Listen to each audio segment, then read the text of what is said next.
Mes chers compatriotes, chères Congolaises et Congolais, ma chère nation, ba papa, ba maman, bilingue, nous sommes en guerre. Notre mère patrie est menacée.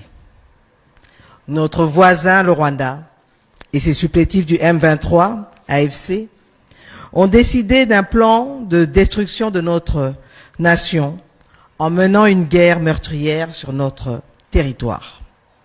Ce n'est pas la première agression, ni la première guerre que le Rwanda mène sur notre territoire pour ses visions expansionnistes et le pillage systématique de nos ressources naturelles.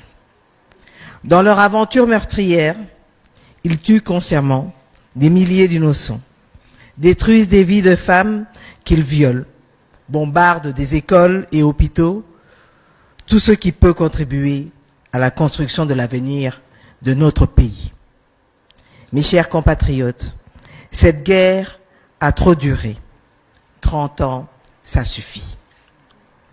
Aujourd'hui, le Rwanda, avec malheureusement la complicité de certains de nos compatriotes, veut porter atteinte à ce que nous avons construit depuis plusieurs décennies. Un avenir commun, une cohabitation pacifique, un relèvement économique dans le nord et le sud Kivu et à travers toute la République démocratique du Congo.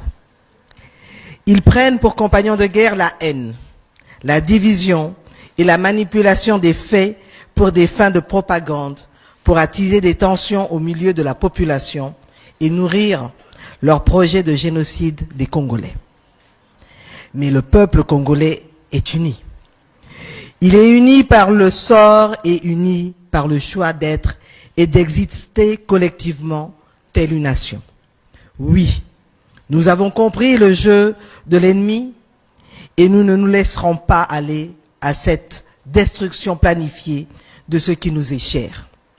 Aux côtés du président de la République, moi-même et tout le gouvernement, travaillons à remplir notre devoir, donnant des ressources à nos forces armées qui, sur terrain, avec bravoure, luttent jour et nuit et payent du prix de leur vie pour défendre l'intégrité de notre territoire.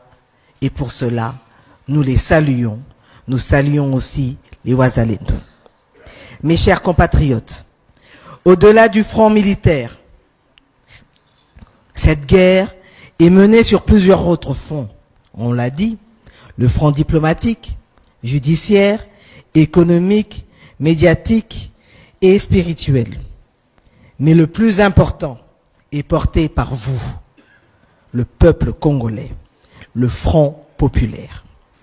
Il est fondamental de donner à cette guerre la force de notre unité, celle où chaque Congolais se mobilise de toutes parts, à la hauteur de sa capacité et de ses moyens pour défendre notre nation. Notre destinée en dépend. C'est pourquoi, dans la suite des actions portées par le président de la République, et comme nous l'impose notre hymne national, le debout congolais, nous vous invitons, Congolaises et Congolais, du Congo central, du Haut-Katanga, du Lualaba, Olomami, les Congolais de la Chuapa, de l'Équateur, de Kinshasa, du nord et du sud du Bangui, du Bas et Haut-Ouélé, Congolais du Maniema, du sud et du nord Kivu, du Kasaï oriental et central, du Sankuru, de la Lomami et du Tanganyika, Congolais de la Tchopo, du Olomami, de l'Ituri, du Kwilu, du Kwango, du Maïndombe et de la Mongala.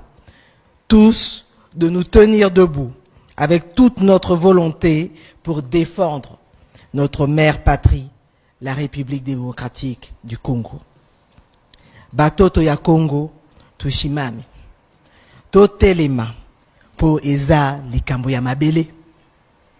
Eza likambo ya mabele et eza eloko mususu te. Ainsi, levons-nous pour défendre notre unité, pour défendre notre dignité. Levons-nous pour défendre notre diversité et levons-nous pour défendre notre avenir. Encore une fois, na lobi yango, ezali kambo ya mabele, ya eloko mususu te, congolais, totelema. Je vous remercie.